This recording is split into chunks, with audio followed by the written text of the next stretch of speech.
Alright, as you can see, Brooklyn Pony is up on the lift and the basket case Camaro is back on the floor. And I spread out the parts on the floor, the big heavy parts, pretty much in how they're going to go on the car. And the other pieces and parts are all here on this little table that I set up. Now I've gone through, and I should say that I did find or went on the TCI website and was able to find a print off for the instructions. So as you maybe you can see, I don't know, this frame connector is slightly different in the picture than the ones that I have. These are very much straight on the forward end and tapered a little bit on the back side here. And I don't think that's a big deal, it's just an observation. So I've been looking through the instructions and it seems pretty simple. Of course, the instructions here, they show it for a coupe, not a convertible. So there's a little bit of variation in how it goes together. Can't really tell, but this assembly here, it has shows these plates, and then there's a forward set of plates, and nothing in the middle. Well, the convertible setup, it has these plates welded on either side, and I've already set it up in place once, and I'm using my LED light to add some light up here. But the convertible has these extra support boxes underneath, and there's already holes, threaded holes with inserts right there, that those 3 holes or 6 holes line up with. So that's something a little bit different. But looking through the instructions, it gets you started with putting some plates all the way in the back where the spring shackle is, and it goes through the steps of doing that, and then mocking up the frame connectors.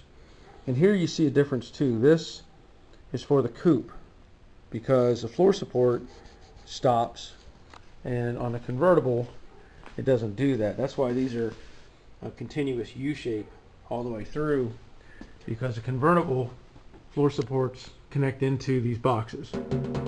So that's just a little bit of a variation.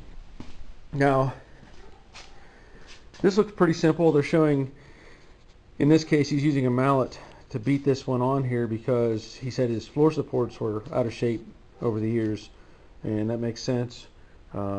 They get beat up from people trying to jack them up and stuff like that. And then shows him drilling a series of holes, installing a plate on the top side, and then again putting in some hardware, and then going back to the back and working on drilling holes in that plate that is part of the spring shackle or in the spring shackle.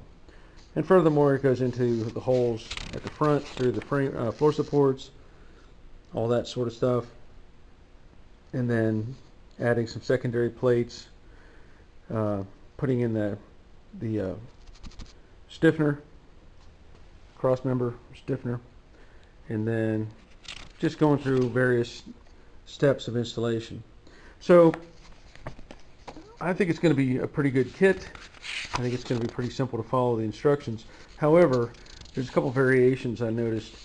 Back here it talks about when installing the coilover sway bar mount cross member, it requires removal of 2 thin muffler mounting plates. It goes into detail here. Well, if you look, this is the rear, I believe this is the passenger side, and that's the little nubber location for the bump stop, let's say, on the axle. And if you look, there's this plate that is attached on the inside. Well, with the Dynacorn floor pan, same location, this is where the nubber would go, or the bumper, and there's no plate on either side. So that's not a big deal. But I want to point out that the width of this changes. If you look how, it's hard to tell, but the width here, it gets narrower as it comes back in this frame rail. And that's going to come into play a little bit, and I'll show you why in just a second. But the they're showing removing these plates and then installing these brackets, which are these right here, pushing them up against that plate, drilling some holes, of course putting in reinforcement plates on the inside or on top, and then continuing to drill and install. And there's even a guide, a drill guide that they're using here. Now, what I want to point out, and I know it's kind of hard to tell, I'm going to pick up this one first, but this is actually tapered. There's a fatter end, which is down here at the bottom, and narrower at the top here. Same way with this one. It's actually narrower there at the bottom and gets wider at the top. Well, that's great, except there's going to be a conflict. Putting this up against that plate, as it says to do in the instructions, this isn't going to fit, or at least without having to maybe use a mallet to drive it on there.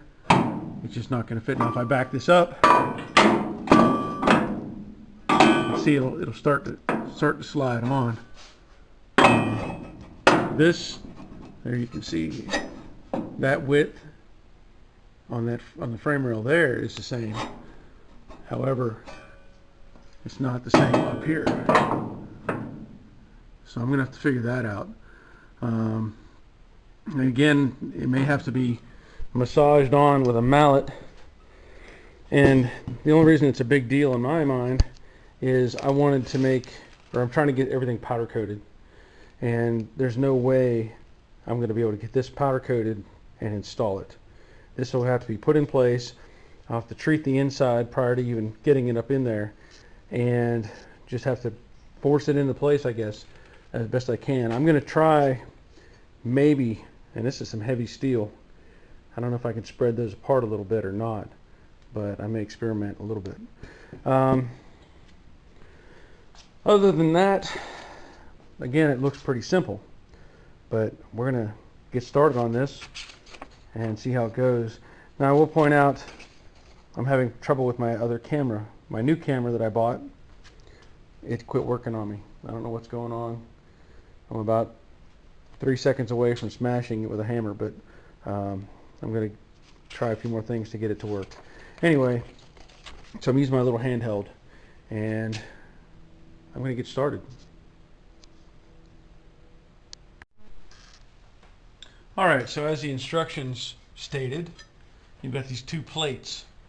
And it doesn't say on the plate if one is left or right, but based on the picture and this angle, this is where this plate goes.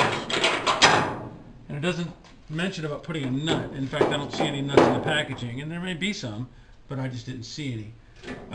So what I'm going to do is put a clamp up here. And I want to show you something. I've already run into a conflict, and I'm going to have to figure this out because the frame connector, it says to put a bolt through here on the back, through this one right here, and then push this up against the floor support. Let me get this in place and show you the problem. Okay, so I set the floor support up in place, and you can see the front of it is butted up against the cross member for the transmission. And so it's not going any further forward. Hope that's enough light that you can see that. The problem is, come back here, and these holes don't line up. This hole does not line up to that hole at all. And so I think I'm gonna have to make a phone call and find out what the steps are to fix this. In my opinion, I'm probably gonna have to trim the front of the U-channel that goes up over the floor support, because it implies that this hole is the critical location. You've got this bolt that goes through the shackle, and then the secondary bolts that connect the trailing arms So I'm gonna have to address this somehow. Well, this is showing me a whole bunch of problems. I did find in another package some hardware, some nuts to attach this onto the end of that bolt. So that's going to help stabilize that a little bit, and of course clamping it helps as well. So what I decided to do is do some just check measuring really, and install this cross member floor stiffener or whatever you want to call it, and the holes line up with the plate as it should, and it shows that the hole on the frame connector is off. I think that's actually the center of that hole, and it needs to come forward almost a ½ inch. That's probably not that big of a deal. Well, up here to the front, and there's the hole in this cross member, and then the hole behind it is the alignment hole for that. So again, my theory is this needs the end cut off so that the whole assembly can slide forward and line up those holes. And that'll solve part of this problem, but it's getting more complicated. I have a couple of bolts on either side here holding this loosely in place. I don't have it completely snug, and if you see, you can tell maybe, this sits down below, and I feel like it should be tight or square to the bottom of that connector. It's not going to happen. Even if I tighten up that nut all the way, it doesn't work. Same way over here, this is quite a bit off, and I can bring it up a little bit, but not much. One more problem. I don't even have the plate on this side, and that piece is too far to the right. In this case, as we're looking at it, the plate should be over here, so this has to go that direction for the plate to fit. So I'm kind of in a little bit of a dilemma here. I think I'm going to call TCI and find out what's going on. Now, some of this I can fix. I mean, I can probably bend these slightly. This wouldn't be that bad to bend that a little bit and make it fit. But things like that up front, I don't know how I'm going to compensate for the drop. I could also, cut off the end of the frame connector and move it forward to get the holes to line up. But still, something doesn't make sense. And I don't know if it's the part or that it's a Dynacorn floor pan. I don't know. So I'm going to make some phone calls and see what I can find out. Well, I've called TCI a couple times, but apparently they're out to lunch for quite some time. So I wanted to point out one other thing. See how big that gap is? That's a pretty big gap, considering the thickness of the side of that. That's supposed to fill that gap. You can kind of compare that to the thickness of my finger there. So I don't know what's going on with that too.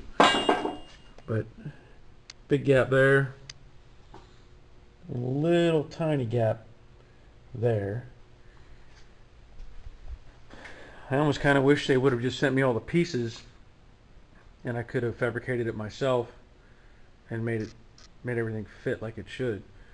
But I'm still gonna get in touch with them and find out what's going on.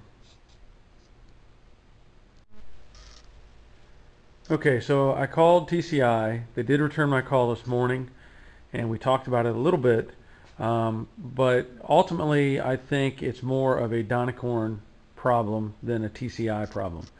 I took the pieces, like these bracket here that goes up over the frame rail, and I went back to my 68 that's sitting in the paint booth, and they slipped right on. You can see here I've kind of pushed this one on, but it's going to take a lot more effort because this has to go all the way up against this bracket here, and then of course up. And the difference between the frame width at the proper location, and the width inside here is 130 thousandths. So that's a big number, and I have to figure out how to address that.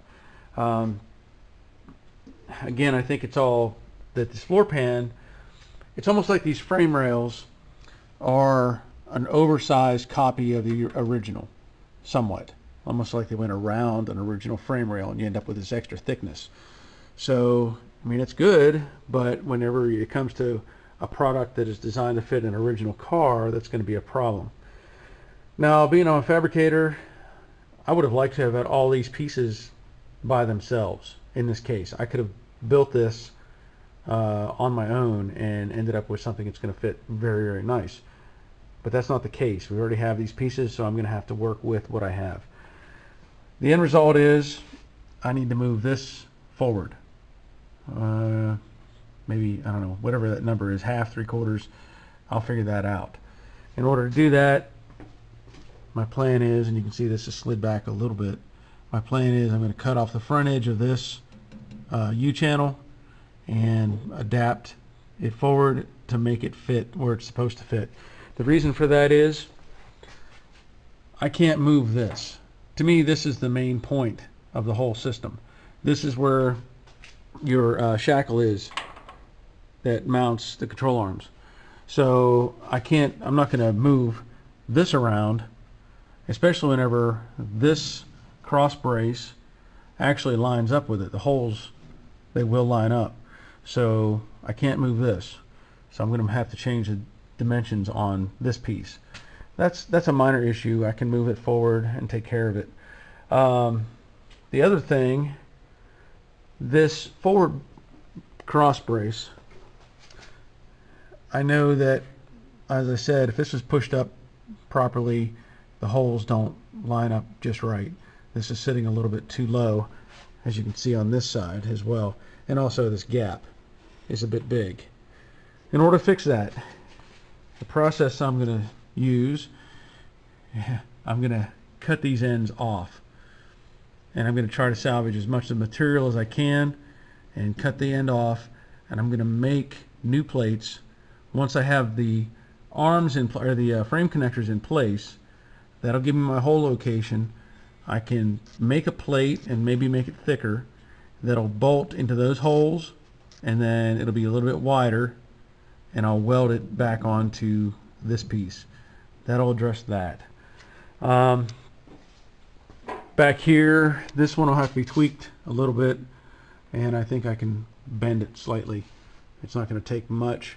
Although, this is another strange coincidence or fact.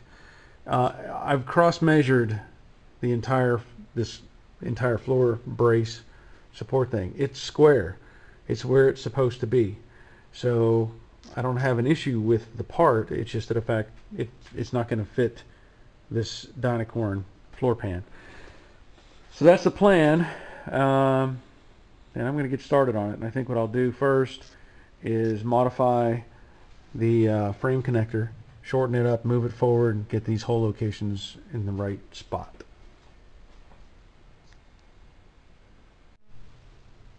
Alright, so to start the process, I'm going to take this driver's side frame connector and cut off about 5/8 of an inch.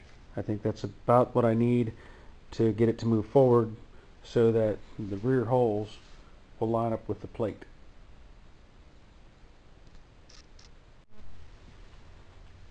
Alright, so cutting the end off,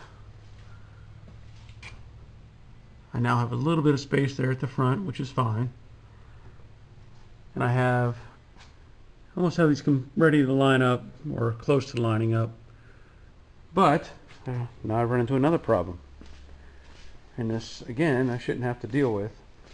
But looking at the instructions, it points out that you're going to bolt these on using a 1/2 by 3.5 inch bolt.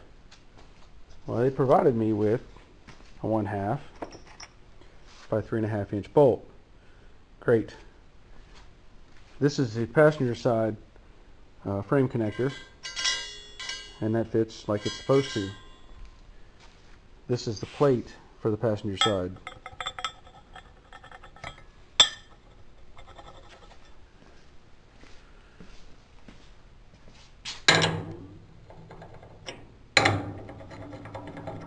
not going.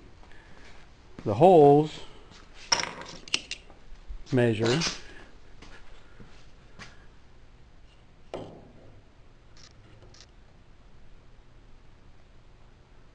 490?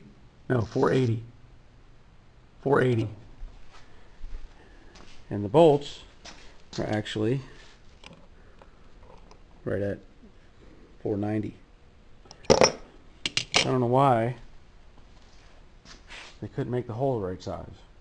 So I'm going to have to step up those holes so that I can get the bolts and drive on.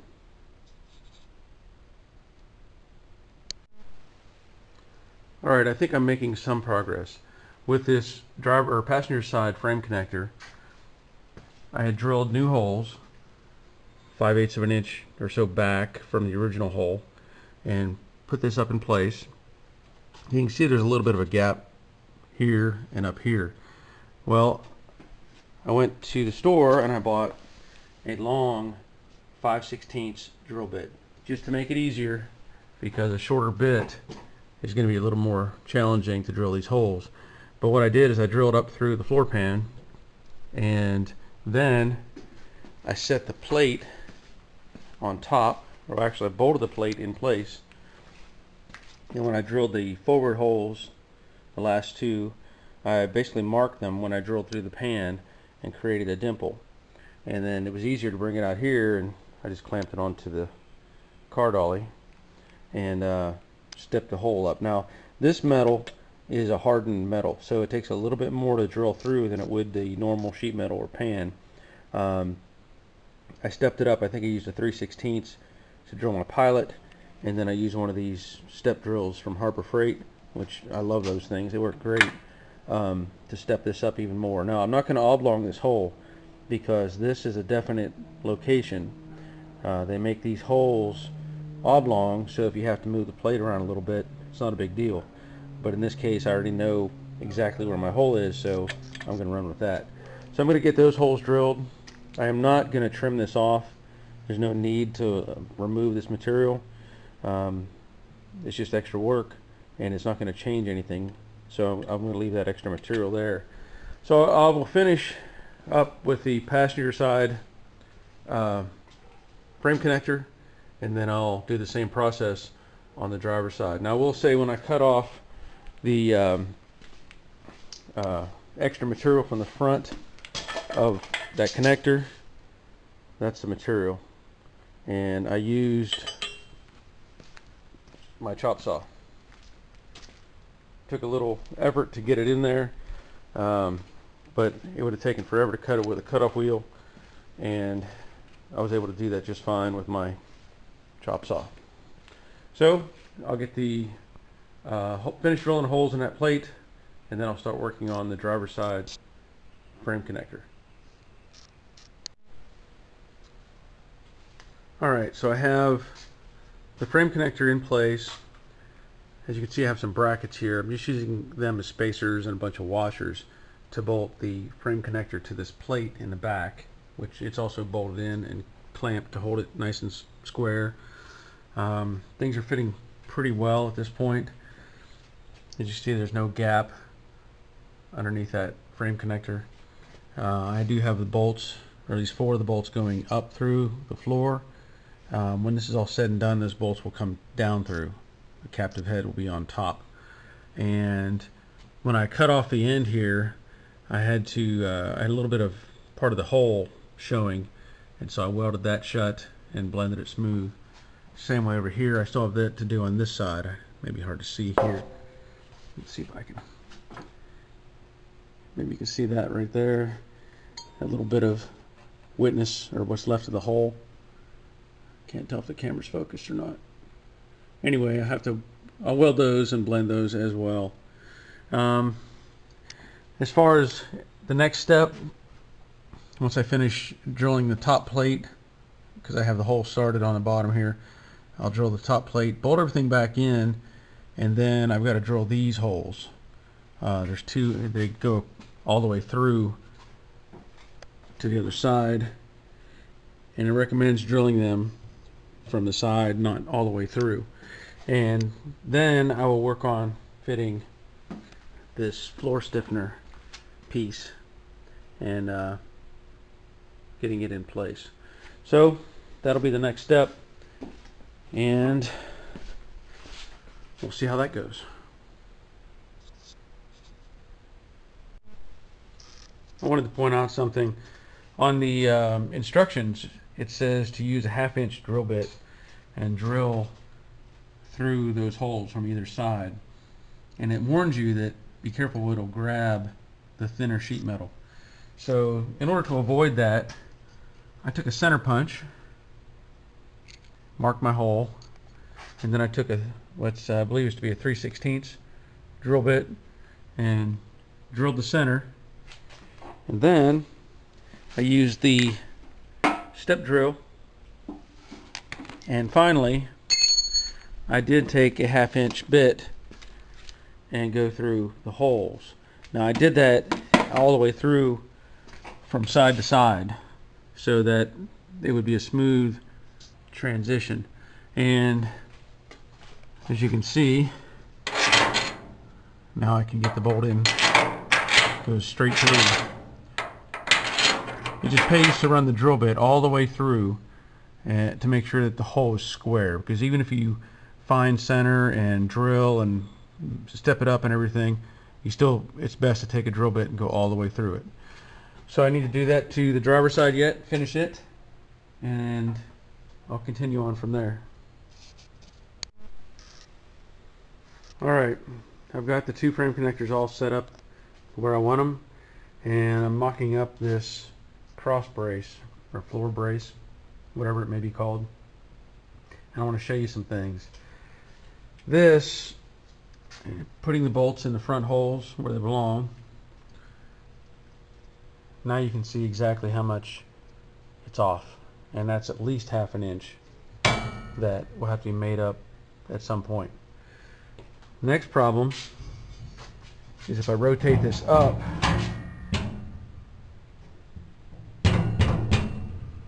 now it's hitting these box supports.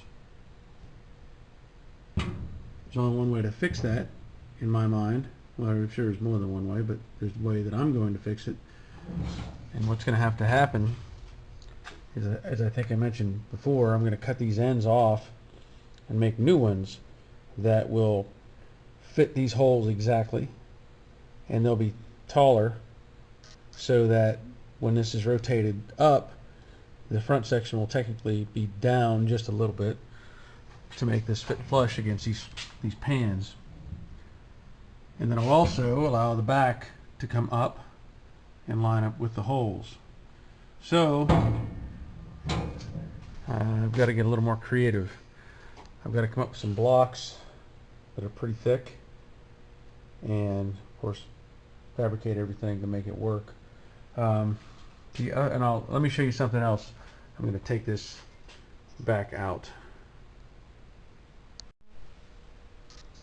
As you can see, I have that floor brace on the floor, on my concrete floor at this point, and I know my floor is relatively flat, and there's a little bit of a conflict. I didn't measure, but I can see that that side is higher than that side, and with both of these rear corners touching the floor, I can pick this up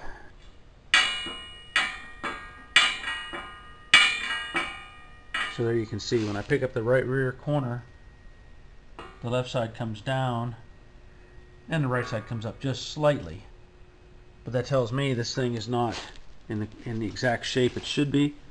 And I know from having it up on the car before that this side is too low, and that's, you can verify that on the that's the pivot point, basically is the low spot.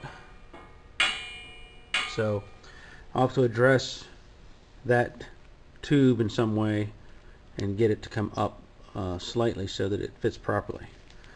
So at this point I've got to cut off those ends and start fabricating. So I've got the floor stiffener brace in place. I did have to reshape it slightly. and things are lining up pretty well. As you can see, I've got the bolts in over here, and this little gap will go away when I tighten that up. I've also got the bolts in on this side, and things are lining up pretty well. Of course, I don't have it sitting on the floor, but once I get everything rebent, it sits on the floor nice and flat like it should.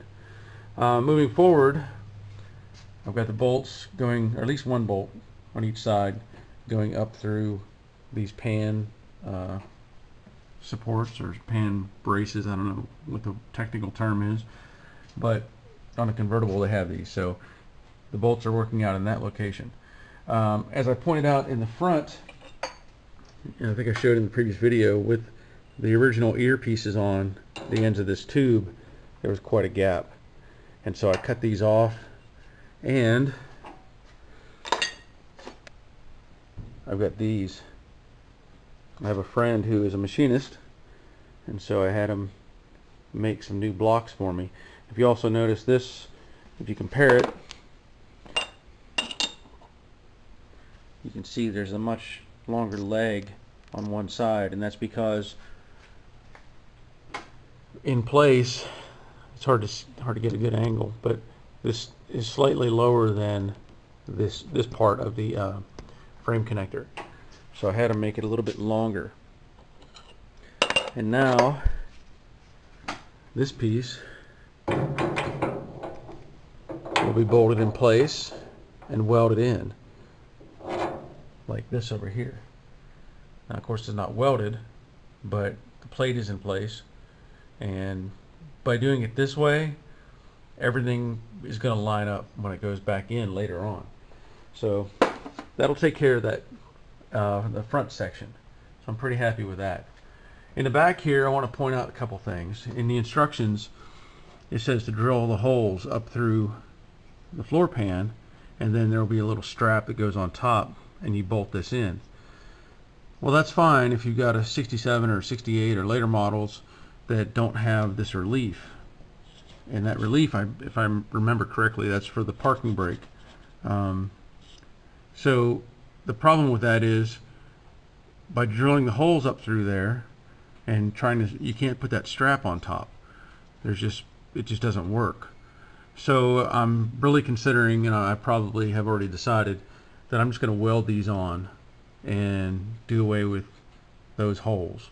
It just doesn't make sense to me that you would try to bolt this on and have a gap or have fitment issues later on. So being it'll be welded on, it'll be solid, it won't go anywhere, and it's not going to affect anything other than being, we'll say, permanent. It'll actually make it a little stiffer and stronger. So that's going to take care of that issue. I don't understand the reasoning or the design. It seems like you should have an alternative for the earlier cars.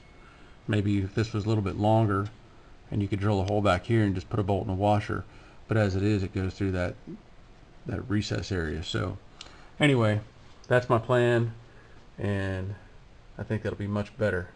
So I'm gonna get that stuff in place, and then I'll move on to the next part, but I'll get all that in and show you how it looks when it's together. Alright, so I'm pretty happy with the results at this point. As I was saying, I welded in these plates, and I think that's a much better way to do it. You don't have to worry about these little bolts or going through the floor pan and taking the load. Now it's going to be all pressed into the frame rail, so it'd be a lot better, a lot stiffer, and I'm much happier with that. Along with that, I have welded on my thicker plates that I had made, so I'm happy with those. And the bolts go in nice. So overall, it's coming along. This is taking a bit more effort than I had hoped, but I think, as I said earlier, I think most of it has to do with it being a Dynacorn pan. I think this kit would have fit an original car very well, and you wouldn't have these issues. I'm going to put an end or stop this video at this point, and I guess maybe I'll call this 15.5 or 15A or something. But I know y'all are anxious to see what's going on with this car and how this is going, so I want to get this shared. There's a lot more to do, unfortunately, with this suspension mods. Part of it is that, as you can see, I have this actually tapped up in place with a mallet, not hammered up there, but tapped up in place. But that's not going to work because this has to come all the way up to this bracket, and I'll go into that in the next segment. I'll have the same issue on the other side and a couple other things that I have to show you and how I'm going to fix it. So hopefully this was informative. You know, like I said, I try to share what information I can, and maybe just help you make a decision whether you want to try one of these kits on your car. Like I said, I think it would fit an original car just fine, but being this Dynacorn is slightly different, it's created a lot of problems. So that's it for now. This video will either be 15.5 or 15A or something along those lines. And as usual, thanks for watching.